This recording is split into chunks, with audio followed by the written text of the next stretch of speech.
I am DRC Adebola Jegede, one of the officers of the Federal Road Safety Corps in Zone RS2 HQ. My mom is down with a stroke, and today I heard about the FAST test. I didn't mean that I have this knowledge before now.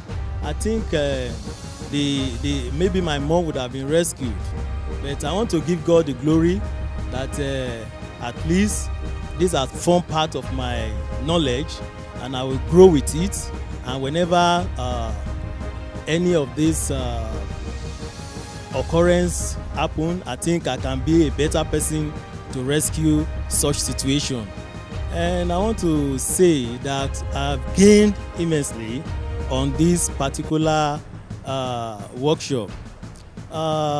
Actually, we have gone through series of training on how to handle casualties, but this one comes in another dimension which makes us a better rescuer.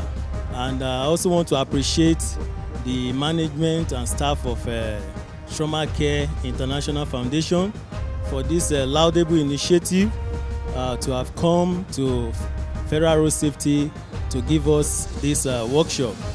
More information about Trauma Care International Foundation can be obtained by visiting our website at www.traumacareinternational.org, or you can call us on 234-808-678-3416 or 234-809-222-3858.